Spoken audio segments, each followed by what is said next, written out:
Adams Archive. Hello, you beautiful people, and welcome to the Adams Archive. My name is Austin Adams, and thank you so much for listening today.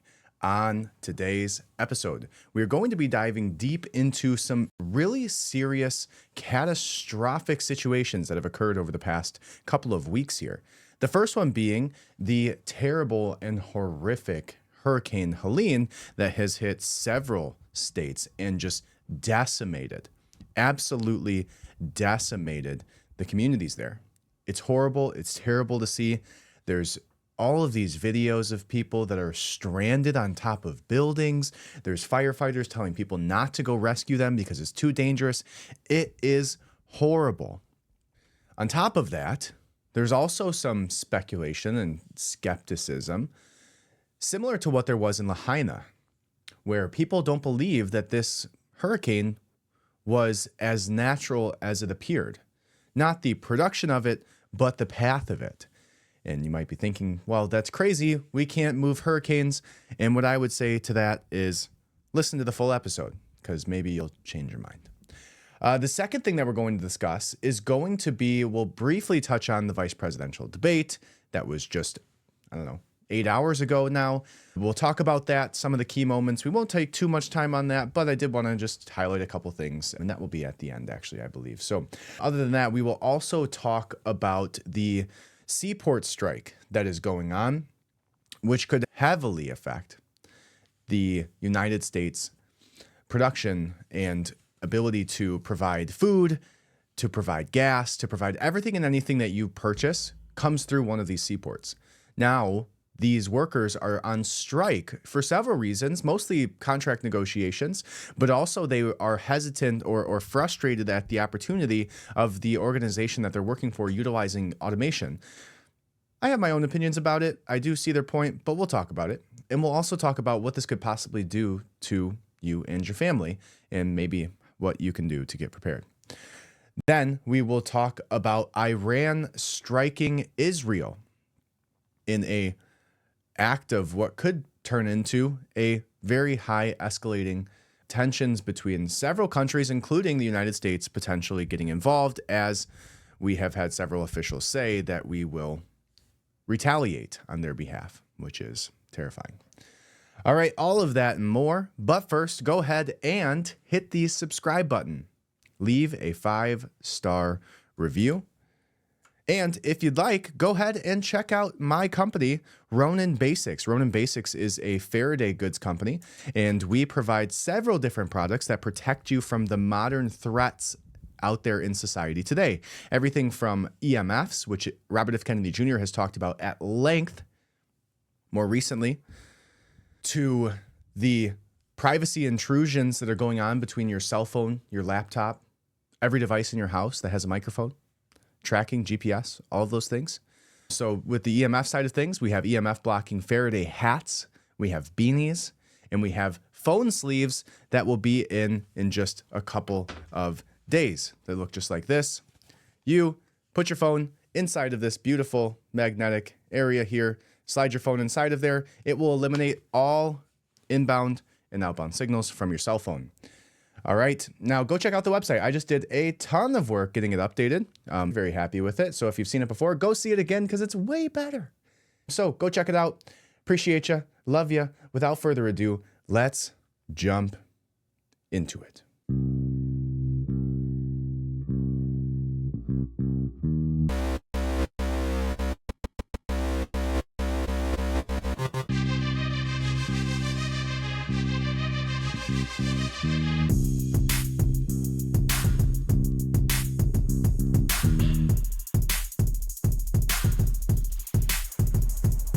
The Adams Archive. All right. So the very first thing that we're going to talk about today is going to be the horrific hurricane that happened in North Carolina, Tennessee. It is spread across several states, which seems a little unnatural to me. I don't know when the last time there was a hurricane in Tennessee. Can you remember that? I don't know. Maybe we should ask ChatGPT, our knowledge overlord, what's going on there. So we'll go ahead and take a look at this. There's a tweet that I think really captured all of the damage. So if you're watching here on YouTube, you can actually take a look with me And if you're not, I will talk you through it. So there's some horrific situations going on, and this captures it in detail. It's just a minute long, so if you're listening, stay with me here. But obviously what this says, I don't know why that's obvious if you're not looking at it. The Hurricane Helene death toll has risen to over 130 survivors. The death toll has risen to over 130 as survivors. That makes more sense. In Western North Carolina, describe seeing bodies stuck in trees. Locals are describing the apocalyptic scenes on the ground as the official death toll continues to climb. There were bodies in the trees. They are finding bodies under the rubble, said local woman Alyssa Hudson, according to the New York Post.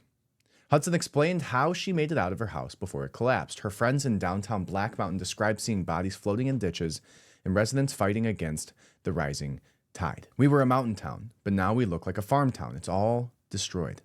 A lot of people won't be back. The total damage from Hurricane Helene is currently projected to be about $34 billion, according to Fox. The following footage was shared by Severe Forecast at Biltmore Village, not far from Black Mountain. And here is that video. Make sure I don't blast you with hurricane sounds. So there's cars just stuck up in trees, restaurants decimated. One thing that I had seen when I was watching some of these horrible videos was that there was towns that were almost completely under rubble, almost completely under these landslides that just went above the highest building. And where there used to be a town, there's literally nothing. Nothing. Now, could you imagine if this is your city? If your family member, how terrifying. And they don't have cell phone service, so you can't reach them. You can't know that they're okay. Now, this isn't the worst of it. I've seen some terrible videos. And guess what? In these videos, there's nobody from the government seen. Nobody. Not a single person. The National Guard isn't there helping people. Guess where they are?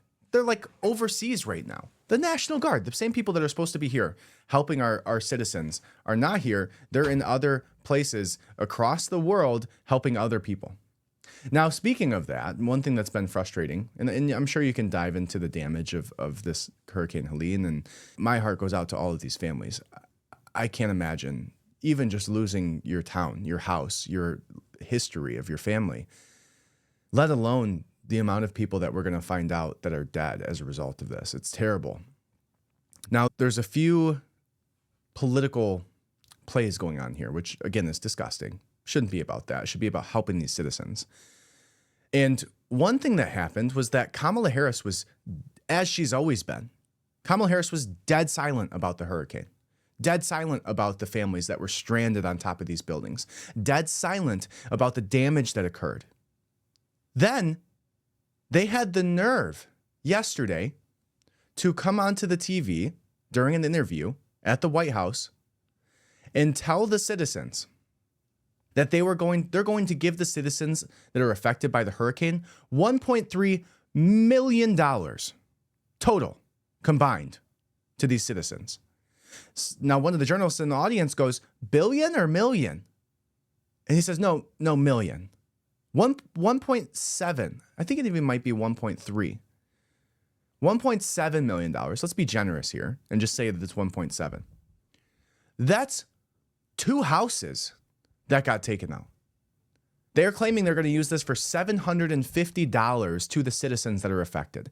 How far does $750 get you in Kamala's economy? How far? Maybe a tank of gas and a week's worth of food. Now, one thing they don't seem to consider, because they're saying there's going to be a direct deposit, is that the people that are highly affected by this don't even have access to their bank, don't have access to a grocery store around them, don't have access to even get gas. There's reports that came in that there was one gas station that was in this mountain town where everybody was trying to get out of, and it was empty within hours of people showing up there. And now everybody else is stranded. I cannot believe the response to this. $1.7 million? $750 if you got affected by this? In the same week that we gave Ukraine $8 billion?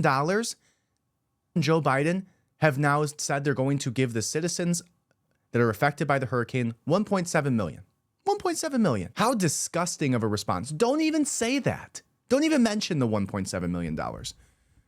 It's a slap in the face to everybody that has been affected by this atrocity. And then speaking about that, Kamala, 3 to 4 days after the hurricane, posted a photo about a briefing about Hurricane Helene.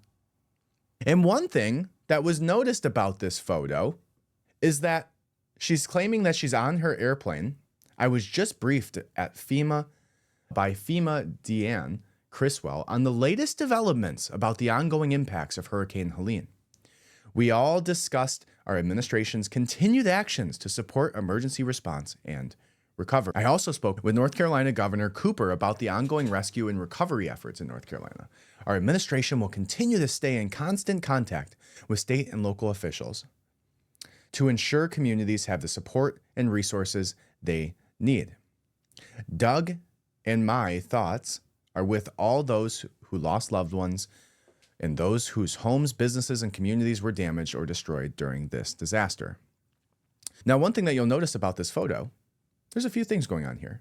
One, she's writing on a piece of paper that appears to be empty, appears to be an empty piece of paper. Yep, looks pretty empty to me. Number two, she's wearing headphones. She's wearing headphones that are not plugged in. Now, Donald Trump loved pointing this out, where he said, another fake and staged photo from someone who has no clue what she is doing. You have to plug the cord into the phone for it to work.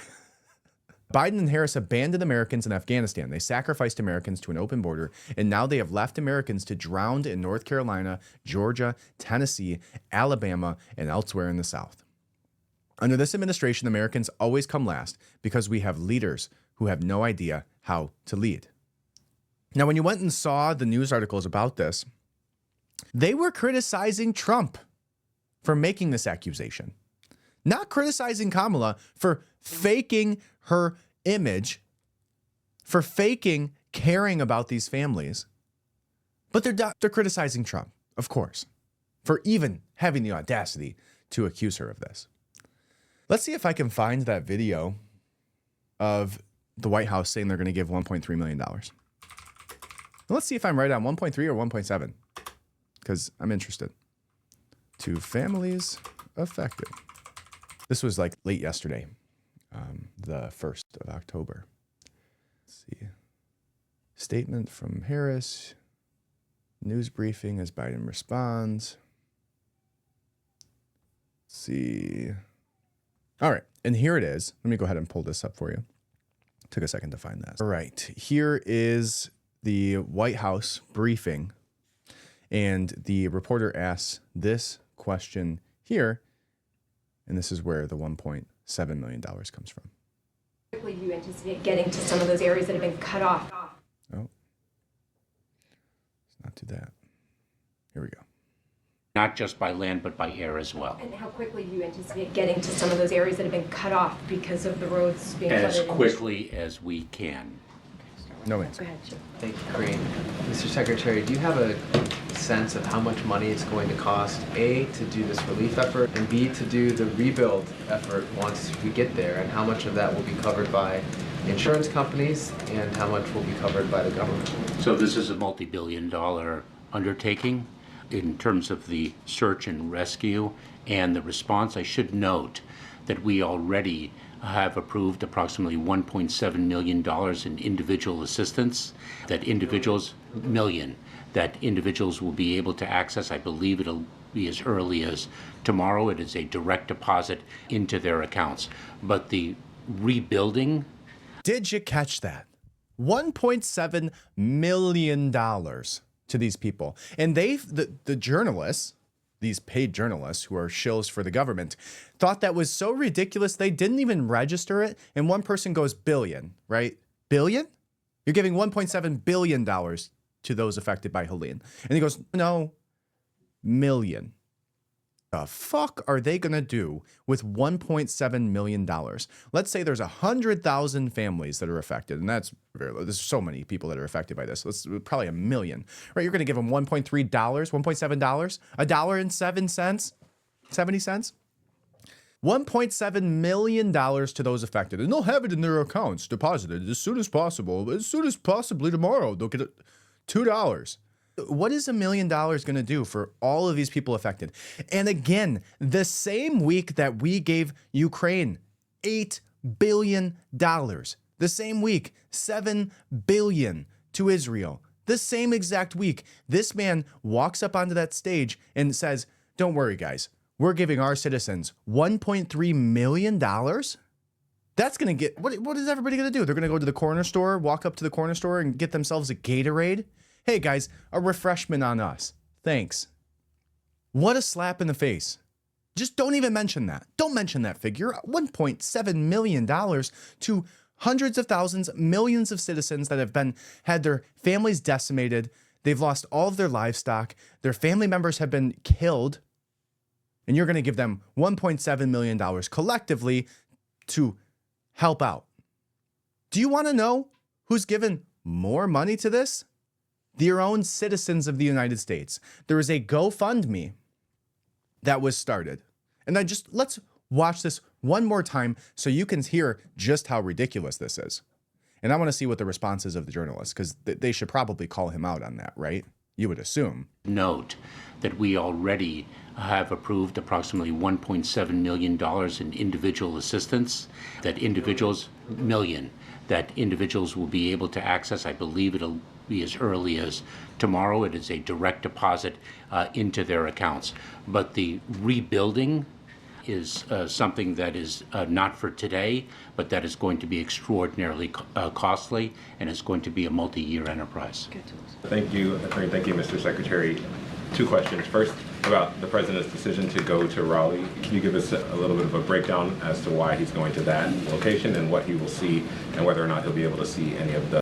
All right. So literally no response by these propagandists in the audience. Not even Peter Ducey said something about this. Maybe he was the one that said billion. Crazy. Literally makes no sense. So $1.7 million from our own government to these affected citizens from Hurricane Helene. Donald Trump posted this GoFundMe, and there's $3.7 million, more than doubling the amount that the government's giving out. $3.7 million by the citizens of the United States that are giving their own money.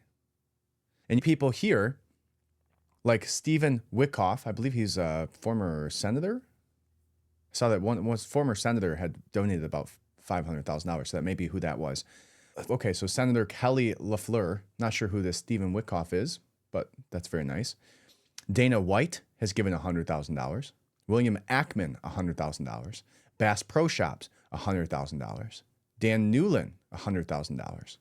Christopher Drummond, $25,000. Kid Rock, $25,000. That is amazing. And here our government is sending billions to Ukraine and wants to send $1.7 million. I cannot stress how frustrating that is enough. $1.7 million to those affected, those decimated, those family members that were killed. Kamala's on a freaking airplane with AirPods that aren't plugged in, taking a propaganda photo to send it out. Donald Trump posts a GoFundMe and gets more than double what the entire government is collectively giving those citizens. $1.7 million. That's how much they care about you. I wonder why they're giving $8 billion the same week that they're giving American citizens $1.7 million. I wonder why. Maybe it's because the citizens that they're going to give that money to aren't going to funnel it back to them, aren't funding their campaigns. They don't care about the voters. They do not care about the voters. They do not care about the American public. They care about being elected and more power, which is why they'll send $8 billion to Ukraine the same week that they spend $1.7 million to our citizens that were obliterated in a hurricane. But thank God there's people out there donating to this. So I highly recommend it. It is GoFundMe.com/support-hurricane-Helene-with-President-Trump. $3.7 million. Incredible. Now there's some speculation here.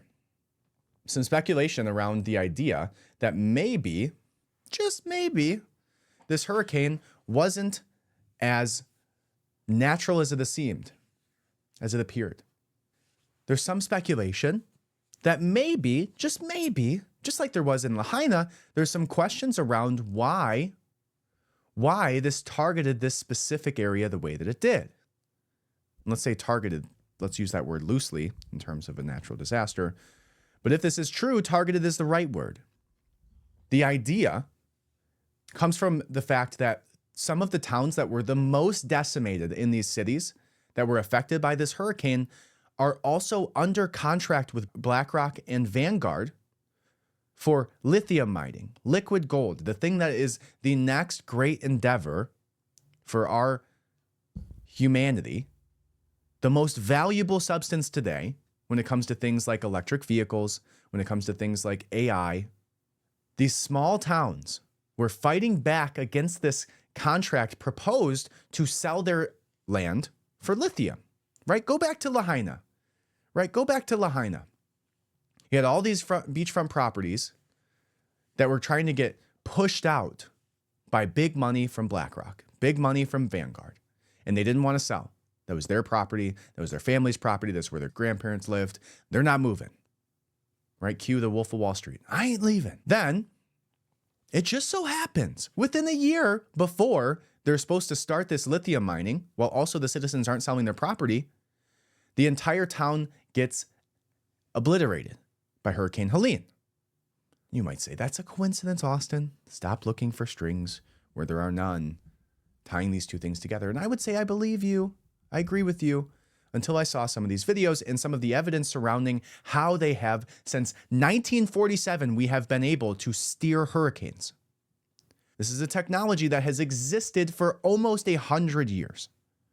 We're going to watch a video that explains all of that. But I would just say to you, how many things have we been right about? How many things? Now, it doesn't mean we're going to be right about everything.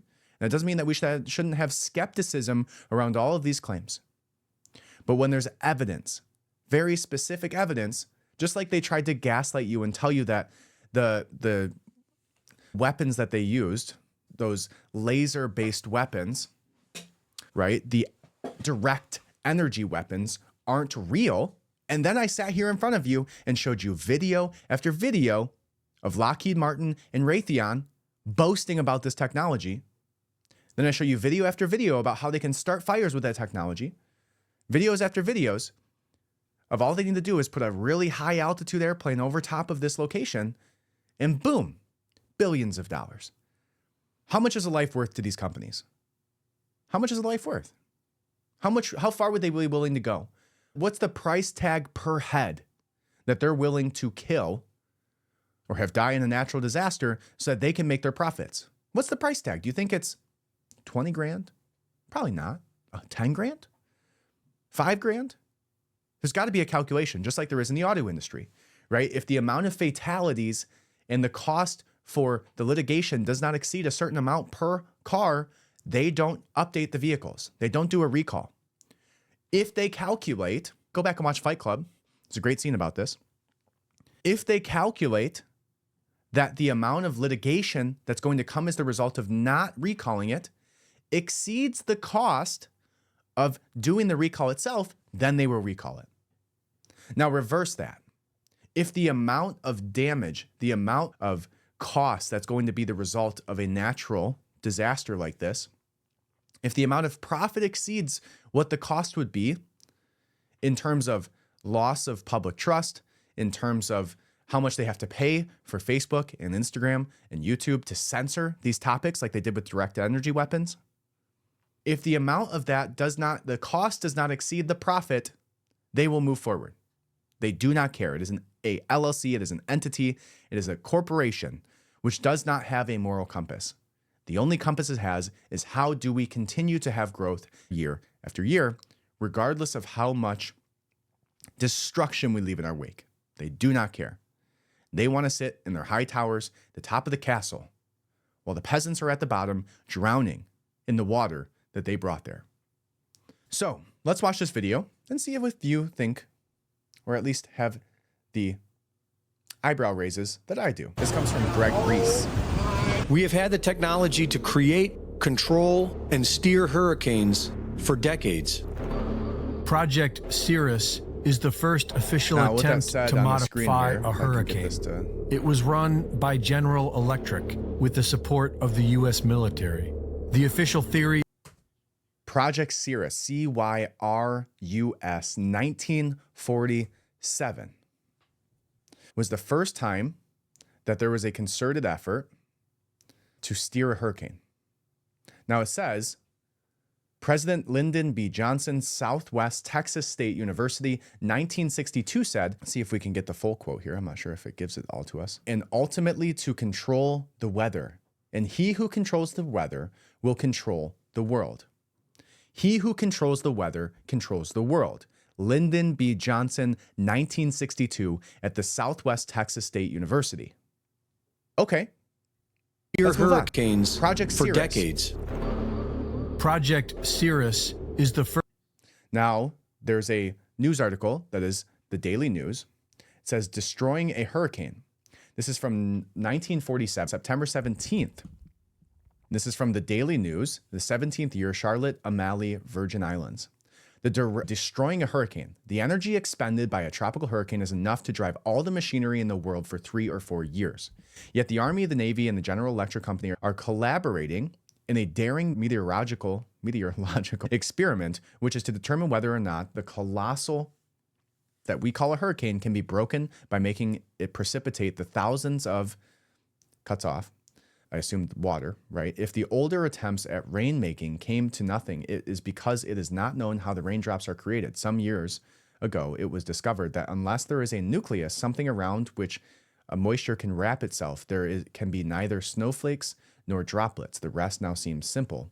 Little seeds of carbon dioxide, snow scattered from a plane, serve as much nuclei. Okay. 1947, there's their article. First official attempt to modify a hurricane. It was run by General Electric with the support of the Project U.S. Cirrus, military. 1947. The official theory was that by changing the temperature outside the eye wall of a hurricane, which they did by seeding the clouds with various compounds such as silver iodide, a decrease in strong winds will result. On October 13th, 1947, Project Cirrus targeted a hurricane heading All right. out to sea. This says Project Cirrus, first hurricane cloud seeding experiment. The cyclone was historically significant in that it was the first tropical cyclone to be modified as part of a multi-year operation called Project Cirrus. In 1946, General Electric scientists concluded that experimentation that dry ice seeding could induce heavy rainfall and thus ultimately weaken storms by cooling temperatures in the eye. To undertake Project Cirrus, General Electric, the United States Army, the Office of Naval Research, and the U.S. Weather Bureau functioned jointly on research and planning. Early on October 13th, 1947, 200 pounds of dry ice were dropped through the storm, then located about 350 miles east of Jacksonville, Florida. While the appearance of the clouds changed, the initial results of the seeding were inconclusive. Shortly after the seeding took place, the hurricane turned sharply towards the southeastern United States. While the move, the leading General Electric scientists later blamed upon the seeding, subsequent examination of the environment surrounding the storm determined that a large upper-level ridge was in fact responsible for the abrupt turn. Of course it was, because then hundreds of people died as a result of your experiment. You're not going to admit that, are you? Especially if you're the government. Now you have to ask yourself, is this the government doing this? Is the government going in there and manipulating these hurricanes to move this closer to this area where they want the people that funded them to go in and be able to take this lithium? I don't think that's the case, right? This is all speculation. By the way, maybe I'm making stuff up here. Go do the research yourself. But what I would say is it doesn't have to be that. It doesn't have to be this big governmental experiment. It doesn't have to be that. It has to be 4 or 5 executives paying a small team of pilots that all go from BlackRock in their private jets and just so happen to fly directly through a hurricane. By the way, just remembering this, there was a pilot that drove directly through the hurricane. Directly through. I'll see if I can find that for you. Give me 1 second. All right. Here is the plane that flew directly through the hurricane. November 610 Foxtrot Papa. Now, you can go do research on what that is. Some people are saying that it's an aerial photography company. Who cares? It's an airplane flying directly through a hurricane. Who does that? Why would you do that? Maybe they don't even have people doing this. Maybe it's a drone. They don't need people with stories to tell and jobs to lose and indictments to be had to be doing this. They need 5 to 7 executives and 2 people to pay somebody to fly a drone through this and drop that dry ice, or whatever it is that they're doing now, 85 years later. It doesn't have to be this big government conspiracy. It could be 5 executives wanting to get their fucking lithium out of that city. And so they pay somebody to fly through it. They pay them to drop this cloud seeding. And then all of a sudden, it decimates Tennessee? Tennessee? When was the last time a hurricane hit Tennessee? And then again, radio silence for days by the news. Why is the news not talking about this with the severity of it? Remember New Orleans? Remember Hurricane Katrina? Everything shut down. We were donating in high school, middle school, elementary school. All over the country was united. And now with this, radio silence for days. The only reason any of us knew about this for 3 days was because of social media. Don't be suspicious. Don't be suspicious. Okay, so there's the airplane, November 610, Foxtrot Papa. Go do some research on it. I don't have the time today to do it, but go check it out for yourself. Maybe I'm wrong, but it definitely flew through this hurricane. I wonder why. So all they have to do is fly one airplane through this hurricane, drop this cloud seeding, and then all of a sudden, you have a hurricane taking a sharp left turn when it wouldn't have otherwise. Here you go. Approximately 180 pounds of dry ice was dropped into the clouds. The crew then reported a pronounced modification of the cloud deck, and the hurricane abruptly changed direction and made landfall. All right, I just wanted to read this for you because this is the actual facts. He's giving a narrative around it, which is great, but this is the article. October 13th, 1947, a disaster with Project Cirrus. What happened next was the worst case scenario. Instead of dissipating, the storm furiously swung nearly 130 degrees to the west, very similar as it did with Helene, and smashed into Georgia, where it caused $2 million worth of damage. Threats of lawsuits soon followed, with Georgia residents blaming the government in 1947 for the hurricane devastation. Project Cirrus was all but shut down before it truly began, and any research into weather manipulation was repudiated? Repudiated? R-E-P-U-D-I-T-E-D. Repudiated. That's a weird word. For decades. Okay. All near Savannah, Georgia. The public blamed the government.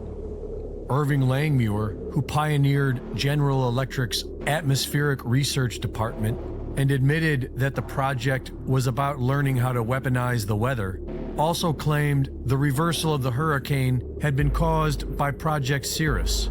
But the government denied it for 12 years. After a short delay, the project... Okay, again, let's go back. He's telling the narrative, but there's facts up on the screen for you. And what this said, if we can go back, let's see here. And I do want to tell you the source here. This is Greg Reese. He's a InfoWars submission guy. Like, he does a lot of their great videos. Listen to the narrative. Don't listen to the narrative. Look up these newspapers. Don't take my word for it. Don't take his word for it. Go find these newspapers. The Lincoln Journal-Star, Sunday, May 1st, 1955. Hurricane seeding. Langmuir and cloud seeding during Project Cirrus in the New Mexico desert was conducted at regular weekly intervals, and Midwest rain begins to fall weekly too. The scientist described another test in October of 1947 where he said a hurricane was seeded. It changed course, hitting the city of Savannah, Georgia, doing heavy damage. So that was him admitting that was the cause of that hurricane. Let's move on. For 12 years. After a short delay, the project officially continued, and in 1965, Project Storm Fury had targeted Hurricane Betsy for seeding. On that day, the storm immediately changed direction and made landfall in southern Florida. This comes from the Liberty Beacon. It says, yes, the government has experimented with controlling hurricanes. Hurricane Betsy was building strength. It looked like it was aiming for South Carolina, posing no threat to South Florida. But on Saturday, September 4th, the storm whirled to a stop. About 350 miles east of Jackson, when Betsy started moving again on Sunday, she had changed directions. The storm plowed through the Bahamas Monday night, then mauled South Florida a day later. Congress blamed it on Project Storm Fury, but the government claimed that the hurricane shifted before they ever had a chance to seed it. And after 2 months of congressional hearings, the project was allowed to continue. In 1997, U.S. Defense Secretary William Cohen admitted we have the technology to control the weather. Okay. This comes from DoD's News Defense Briefing, United States Department of Defense website, January 15th, 2006. It's an article from 1997. And it says Cohen's keynote address to the Congress on Conference on Terrorism, Weapons of Mass Destruction, and U.S. Strategy at the Georgia Center, Mahler Auditorium, University of Georgia, Athens, Georgia. The event is a part of the Sam Nunn Policy Forum being hosted by the University of Georgia. Senator Nunn, thank you very much. As Senator Nunn has indicated, he and I have worked for many years along with Senator Lugar. The two of these gentlemen I feel perhaps the most courageous and visionary have served in the Senate. Let's see if it actually goes into... Including earthquakes and volcanoes. It says Secretary of Defense William S. Cohen, Monday, April 28th, 8:45 a.m. It says Toffler has written about this in terms of some scientists in their laboratories, different things, trying to devise certain types of pathogens that would be ethnic specific. Ooh, imagine that. So they could just eliminate certain ethnic groups and races, and others are designing some sort of engineering, some sort of insects that can destroy specific crops. Others are engaging even in an eco-type of terrorism, where they can alter the climate, set off earthquakes, volcanoes remotely through the use of electromagnetic waves. The U.S. government has placed gag orders on employees of the National Weather Service. Again, this is just in October of 2012, after Hurricane Sandy weakened to a tropical storm, microwave imagery shows a thick red beam. Now, this says that the website for this is Morphed Integrated Microwave Imagery at CIMSS, version 1. The hurricane in the time of this type of energy was 2012, October 27th. And you can go look for that yourself. But there is this red wave that goes directly at the hurricane that is going away, is dissipating. And then all of a sudden...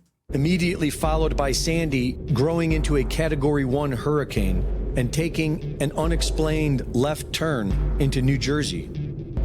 The push towards alternative energy demands more lithium.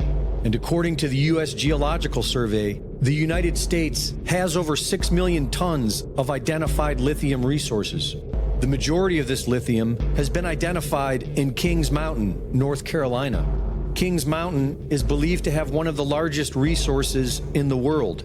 But the biggest problem is that people live there, and they don't want their quiet towns turned into lithium mines. People in Cherville have been pushing against a proposed lithium mine for the last several years. But everyone we spoke with here said it's too divisive of an issue to share their opinion on camera. Cherryville is a small, quiet town. I think that's good that we keep it small. So quiet, many don't feel comfortable speaking out against Piedmont Lithium's proposed mining operation nearby. I think we're a silent majority. I think a lot of people are afraid to say anything about it because they are bringing a lot to the town as far as money. Last year, the Department of Defense entered a $90 million agreement. Okay, DoD enters agreement to expand domestic lithium mining for U.S. battery supply chains. The $90 million agreement entered into the Defense Production Act. Title III authorities in utilizing funds appropriately by the Inflation Reduction Act will help support Albemarle's planned reopening of the Kings Mountain, North Carolina lithium mine to increase domestic production of lithium for the nation's battery supply chain. Estimates that Kings Mountain will be operational between 2025 and 2030. With Albemarle Corporation to increase domestic production of lithium for the nation's battery supply chain, specifically from Kings Mountain, North Carolina, starting by 2025. This is the same area experiencing what is being described as biblical floods. While the federal government spends billions on foreign wars and illegal immigrants, they simply cannot be bothered with the health and well-being of the American people, especially those living on coveted mineral-rich land. Reporting for InfoWars, this is Greg Reese. The family's devastation there. So I think you have 3 questions to ask yourself about this hurricane and this conspiracy. Can they do it? Can they do it? Now we know the answer is yes. Would they do it? If there's enough money involved, we know absolutely they would do it. Check. Did they do it? That's the question that needs to be answered. But the first 2 are answered 100%. Can they do it? Yes, they can manipulate the weather and specifically hurricanes to make this type of movement inward towards shore. They can manipulate it to go where they want it to go, at least in some sense, right? The accuracy of that moving, but it obliterated almost a fifth of the country towards that lower area. So, can they do it? Yes. Would they do it? If the price tag is high enough, yes, absolutely. We know that BlackRock and Vanguard will go to any lengths to make profits. Did they do it? I'll leave that one to you, and maybe we'll see some type of evidence that comes out more here in the near future. So let's see if there's anything else on that, and then we will move on to the next topic. All right, so there's several people talking about this. There's several clips that have gone quote unquote viral about this, and here are some of those. Let's see if we can pull it up here. All right. This is the one that I probably found to be the best. Can I tell you what I find suspicious as shit? That one of the areas affected by Hurricane Helene is the world's largest lithium deposit, and the DoD just entered into an agreement with this company right here to mine lithium for electric cars starting in 2025. Now that area is completely devastated. This is a $90 million agreement between the DoD and this company right here to get Kings Mountain, North Carolina lithium mine up and running by 2030. If that area has been inundated, is in a disaster zone, then the government can come in and do eminent domain, and they can pay you what it was worth 5 years ago rather than what it's worth right now. Imagine that your home has turned into a watery lot and the government comes to you and says, hey, I'll pay you what you paid for it. You're gonna take it and you're gonna go, right? What do you think's gonna happen right here now that they want this lithium mine up and running by 2025, 2030 at the latest? Back in 1947, we had the Florida-Georgia hurricane, or Hurricane 9, and it was the first hurricane to be targeted for weather modification. What happened was General Electric, the US Navy, the Army, the Air Force, they poured dry ice into this hurricane using airplanes to see what would happen. Would they slow it down? What happened was it slowed down a little bit, but it turned west really sharp. Let me show you. This is the path that the hurricane took in 1947. Does it look similar to you? Probably not. It's a coincidence, right? Moving on. I'm sure this is just another coincidence, but do you know who owns the most shares in that lithium mine? BlackRock and Vanguard. Yep. So everything I just told you, just from her voice. Now, the one thing that's interesting about that is the eminent domain conversation, which is the fact that was brought up when it came to Lahaina too. If this is a devastated land, the government can basically take control of that land, claim eminent domain, pay out those people for that, not based on what is the mineral rich underneath that, the amount of materials that they can siphon from it, which would be the fair market value, but what they paid for it 5 years ago, before this contract was even entered and before they even knew that there was lithium there.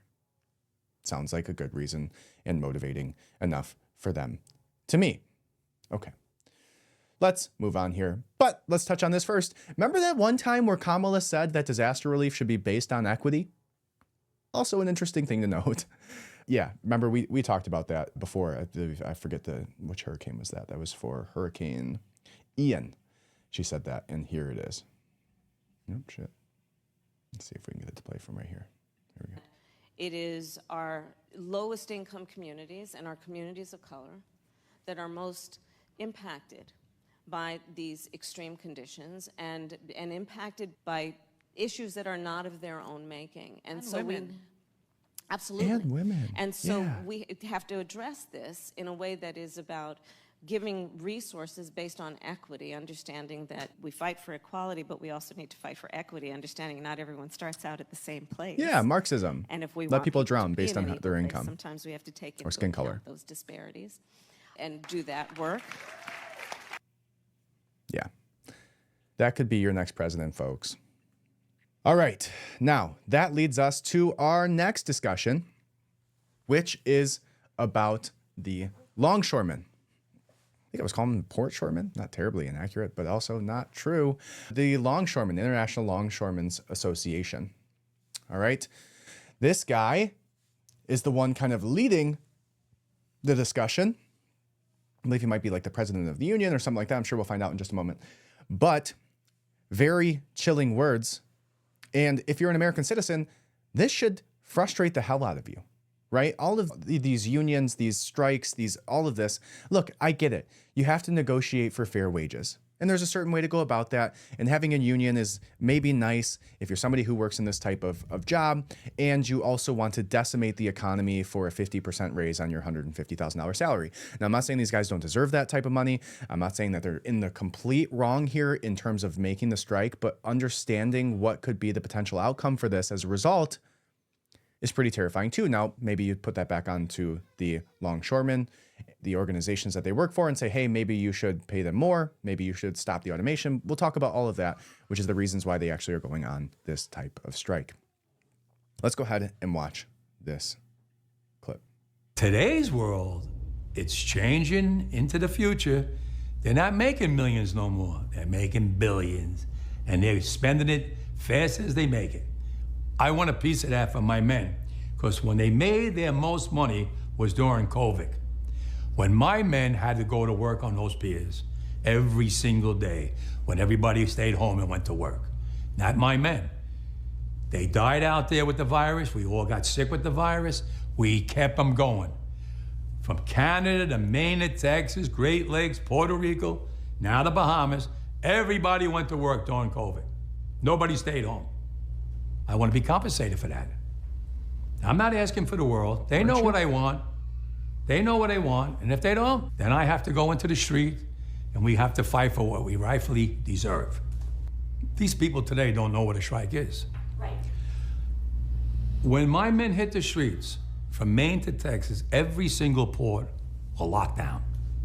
What's gonna happen? I'll tell you. First week, be all over the news every night, boom, boom. Second week, guys who sell cars can't sell cars because the cars ain't coming in off the ships. They get laid off. Third week, malls start closing down. They can't get the goods from China. They can't sell clothes. They can't do this. Everything in the United States comes on a ship. They go out of business. Construction workers get laid off because the materials aren't coming in. The steel's not coming in. The lumber's not coming in. They lose their job. Everybody's hating the longshoremen now, because now they realize how important our jobs are. Now I have the president screaming at me, I'm putting a Taft-Hartley on you. Go ahead. Taft-Hartley means I have to go back to work for 90 days. That's a cooling off period. Do you think when I go back for 90 days, those men are gonna go to work on that pier? It's gonna cost the companies money to pay their salaries. They went from 30 moves an hour maybe to 8. They're gonna be like this. Who's gonna win here in the long run? You're better off sitting down and let's get a contract and let's move on with this world. And in today's world, I'll cripple you. I will cripple you, and you have no idea what that means. Nobody does. Oh, I love the nice music at the end there. I will cripple you. Not I will cripple you, the Longshoremen's Associate, or the organizations that they work for. No, I will cripple the men and women. He even said it in there. I will cripple the car salesman. I will cripple the small business owners. I will cripple the American family trying to get food to their table. Right now, you want to talk about what they're trying to negotiate here, what they want out of this strike. They want a 5-year 50% raise. They currently make about $150,000. They want a 5-year 50% raise, 10% every year for the next 5 years. The other part of this was about automation. They want to have the companies that they work for stop using automation. Apparently on the previous contract that they utilized, and this comes from a video I watched, I haven't validated the contracts, but allegedly they want the organizations that they work for to promise they won't use AI, promise they won't use automation, promise that they won't take their jobs eventually over time like every other industry is dealing with. The same thing that we saw with the writers' strike, right? How long did it take for them to come to an agreement? Almost a year. It was like 8 months, maybe even longer, right? That's why all the movies sucked for all of last year. So the question is, what's going to come from this, right? And what is the expectation here? If you don't move with the times, you're going to expect them to just never use automation, never use AI. And if they do, you're all going to quit. But doesn't that just speed up the use of automation? China's already doing this. China is already, all of their longshoremen, all of their seaports that are taking in all of their goods or shipping it, more than likely if you're in China, All of those are already automated. There's videos out there that you can watch right now of these guys that sit behind the computer and they're working 9 to 10 screens, all telling these vehicles where to go and what to pick up and how to move it and all of this stuff. So they're hyper efficient compared to what we're doing. How do you expect it to not move that direction? And you're just going to sit on your butt and go, okay, don't do it or I'm not going to work. What is the expectation here? And how is that a solution to the problem? Why not develop a strategic agreement or alliance or profit sharing agreement that if there is automation, that there is a long-standing percentage of that automation profitability that goes towards retirement funds? There's one solution. Why not go build out the automation themselves? Why not start a company that then has the ability to, or it has the foresight to service the vehicles, right? If you have a contract on any of these automations that are then in the future, the first right to contract for that money goes to any previous longshoreman, right? So any of the automation that is being built, any of the maintenance that is being done, any of the assistance that needs to happen on the ports, all of that business immediately goes to the people who were previously hired as longshoremen. Maybe that's the agreement. But the idea that there's just never going to utilize automation and you're just going to outlast technology is just silly. So come to a better agreement, figure it out in a way that's actually useful, because this is not. These guys are going to cripple the American economy. So let's get some context here. This article comes from constructiondive.com, and it says work stoppages across East and Gulf Coast ports may cause product shortages, price hikes, and delivery issues, construction experts say. This was published yesterday, October 1st, 2024. It says, as the International Longshoremen's Association went on strike this morning over a new master contract, construction pros across the country are waiting to see how the walkout, which affects ports from Texas to Maine, will impact their businesses. The ILA's talks with the United States Maritime Alliance broke down over wages and a total ban on the automation of machinery important to dock work, including cranes, gates, and container moving trucks, according to the Associated Press. The strike is the first by the union since 1977. The impacted ports are some of the main points of entry for construction materials, heavy machinery, food, vehicles, chemicals, according to the Wall Street Journal. Material delivery delays could also occur in other regions of the country, according to Manufacturing Dive. Exports of oil, liquefied natural gas at Gulf Coast ports will likely be unaffected due to the ILA has little or no involvement in those operations. Bill Fleming, senior vice president at the New York-based consulting firm Cumming Group, weird name, said that impacts of the strike should be felt immediately in the construction industry. Okay, so this is very specific to construction. Combine that with hurricane-induced shortages, it starts to bring up. This could be catastrophic for the U.S. infrastructure.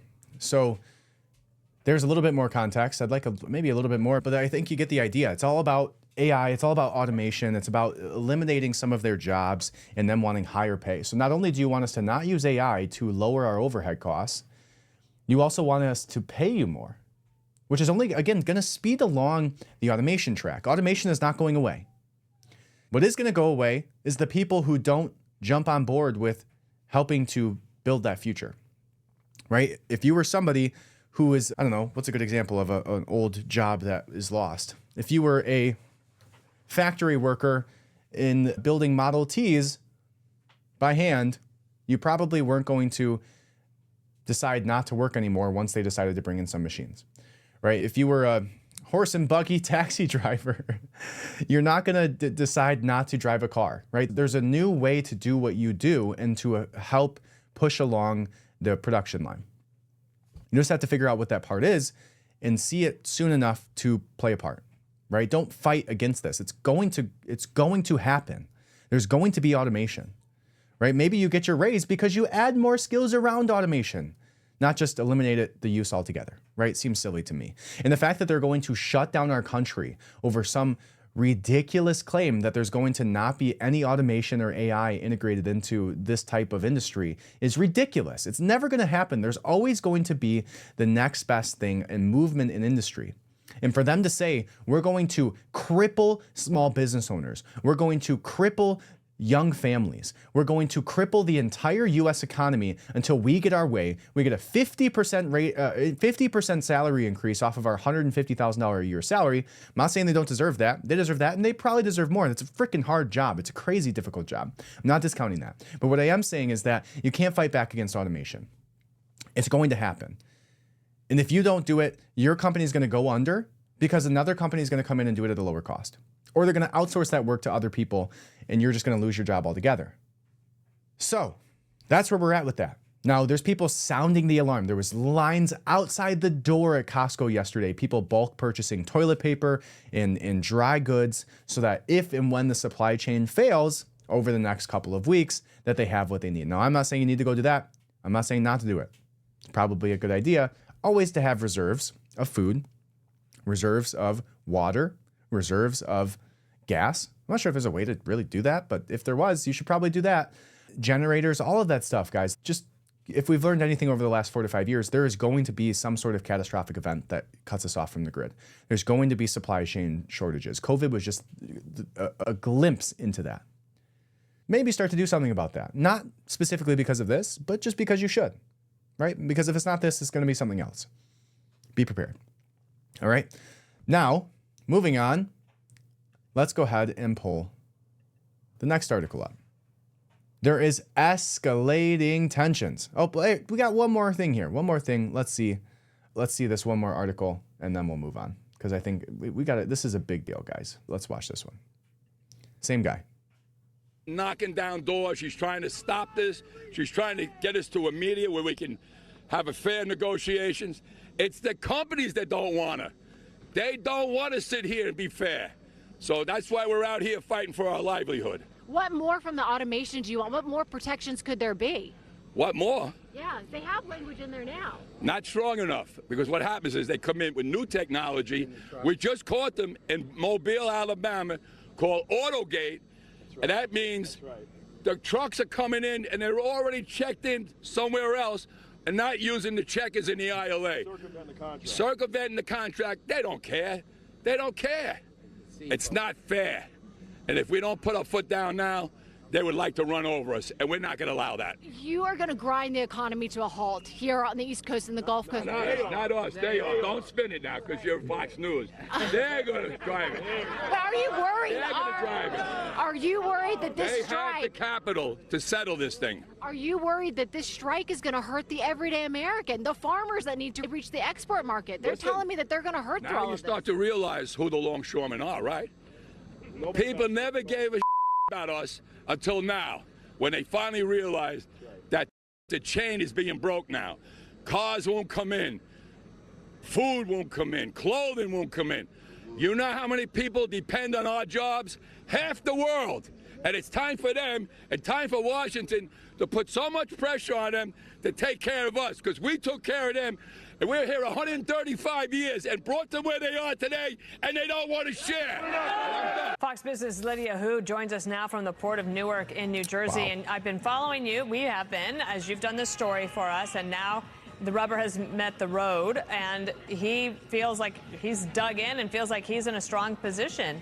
Is he in as strong a position as he thinks or appears to seem to be? He certainly feels like he's in a strong position, and he's probably looking around at other unions and the wage gains and the record contracts that they have notched in recent years. Just last year, the West Coast port workers got a new contract with a 32% wage hike over 4 years. So now Mr. Daggett, the president, is looking at that and saying, we want that and better. Just yesterday, Dana, Mr. Daggett rejected port management's offer of a 50% wage hike over 8 years. Just to give you an idea of where they stand right now, it does seem like the two sides are still far apart, but he does at least see.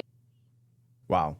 So you see, this guy is on a power-hungry streak, right? Again, they have a fair contract, 80 or 50% increase over 8 years. Seems pretty fair to me. The idea that there's already language in the contracts that say that they can't use automation seems pretty fair to me. Bring up the litigation against the company, right? Go to the court with them. Don't cripple the entire country, all of the small business owners, families trying to feed their children, because you want to be selfish. And again, you're just going to get replaced. This is so stupid. What are you doing? Ridiculous.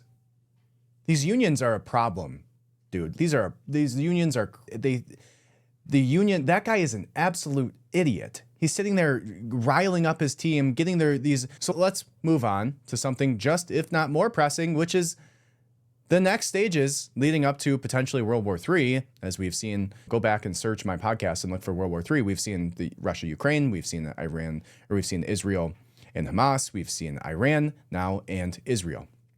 Iran has openly attacked. Israel is now attacking back. In light of that, there is Russia escalating tensions. There was a fighter jet yesterday, a Russian Su-35 pilot, going right by an F-16 near Alaska in our own airspace. This is how they're treating us.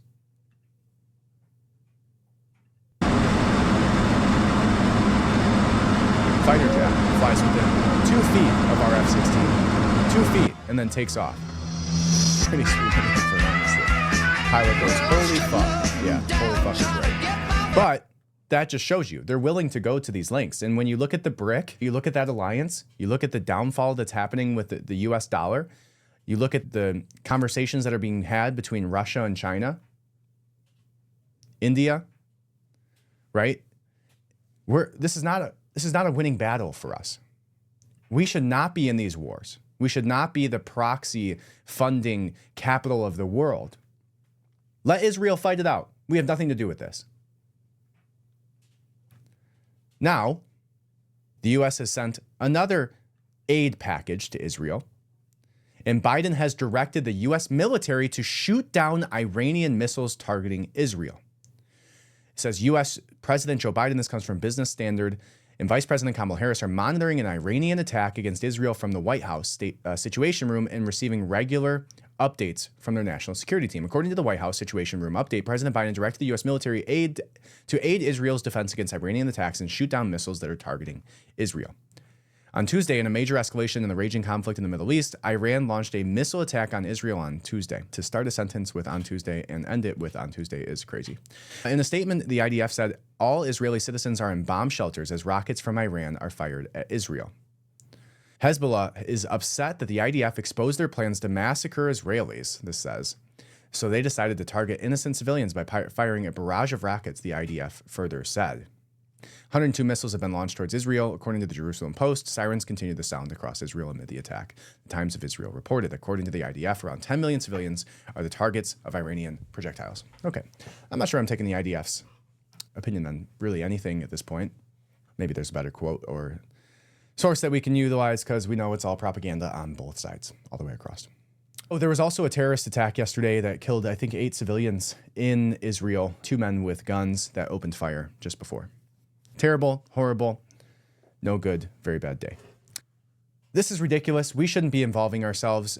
We all know that the United States is going to put its nose where it doesn't belong. We all know that we are the ones that are fighting Iran. We are the ones that are fighting Russia. We are the ones aiding. Both of these countries would have absolutely no chance if it wasn't for our money, and they wouldn't even be in the wars to begin with.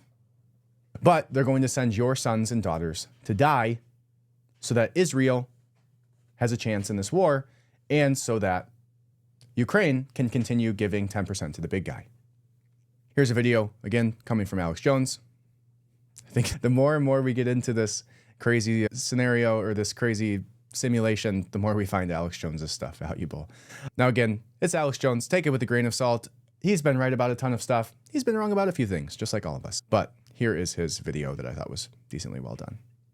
And it's only going to get worse until people wake up. And you will wake up one way or another. You may wake up when the drones are flying down the street and the big trash trucks, robot-driven, are pulling up and getting the dead bodies, and your wife and kids are dead, and for some reason you're immune to the new virus, and you're sitting there with the electricity off and no food, and half the city's dead. And just know that often luxurious places that people like Zuckerberg will be in their bunkers while we're all dying. Our people are everywhere, and they're watching the enemy. And when we all jump on their private jets this week, next month, a year from now, whatever it is, and the private airports are full of all the establishment and their minions loaded up with all their crap, flying off to their armored fortresses, that's another key to know when they're about to pull the trigger on a new bioweapon or a nuclear war. But after the dust settles, we know where to get the medicine and food we need as survivors, don't we? And that's what matters at the end, is we will get these people. I may not be around for it, and a lot of you won't be around for it, but don't get on the bus when they tell you they're relocating you for your safety when all the food and energy's off. As you go to that forced labor camp, you ain't ever coming back. This is how it works in history. Happens all the time. They'll forget freedom. They don't stand up for themselves, and the tyrants take over. And they don't just not care about you, they hate you, they want to hurt you. I always hear, oh, the New Order doesn't care about the people. Oh, the Democrats don't care. Oh, they do care. They love partying and taking drugs and getting their hair done and flying around on private jets while your kids are all locked up in the house with you and you're going bankrupt. They enjoy hurting you. It makes them enjoy their lives so much more. And hey, only people you got to blame is yourself, right? I'm not saying you're to blame. They obviously are the really bad people. But hey, I get it. A lot of fun stuff, a lot of movies to see, a lot of concerts, a lot of, let somebody else handle that. The New Order is going to handle you. And they're making their move. You're like, they'll never get away with that. This is America. Have you looked around, boys and girls, at where we are and how fast things are going downhill? Not to be alarmist or anything. It's a very alarmist video. But we've never been closer to a third world war. Never. Not in this very moment right here. Never been closer. This is not our fight. There's no reason we should be sending troops over there. There's no reason our Navy ships should be shooting down their missiles. Let the IDF handle it. Let the Israeli military handle it. Let Ukraine handle it. If they can't handle the war, that's what happens. Ukraine isn't even a NATO-based country. They're not an ally in the same way that we are obligated to defend them. This escalating tensions needs to stop. How far do we have to go towards the line of war before American people start to stand up and say something about it? Does there have to be a military draft and then we're gonna stand up for a war that we shouldn't be involved in, that doesn't have anything to do with us? Nobody's attacking us. We are not the good guys here. I'm not saying there is a good guy, but it's definitely not us. So it goes back to the original conversation, and not to be alarmist with that video. It's just a cool video, but if you saw it. But he made some great points. The government is going to cause this chaos. All of the people who are worth any amount of money that has the ability to is going to fly off to their private little oases next to Epstein Island in their underground bunkers. They're going to ship us off into shipping containers. At least that's what the depiction showed there, right? It's the way that this could go is terrible, and history has shown us time and time again. So hopefully this is wrong. Hopefully none of that happens. Hopefully the Iran and Israeli conflict stays between those two countries. But only time will tell. So that is what I will leave you guys with today. Thank you for listening. I love you. Glad to be back today to talk to you. And I'll see you next time on the Adams Archive. Go check out RoninBasics.com. Get yourself a Faraday baseball hat to block the EMFs. Get yourself a Faraday phone bag to stop all inbound and outbound signals and tracking of your GPS, and to eliminate the distraction of your cell phone that's around you all the time. Get one for your child to put away during the study time. Beanies, RFID blocking wallets. Check it out, RoninBasics.com, even if you just want to see how cool the damn website looks, because it looks really cool. Created it, designed it myself. So thank you guys. I appreciate you, and have a great day. Adams Archive.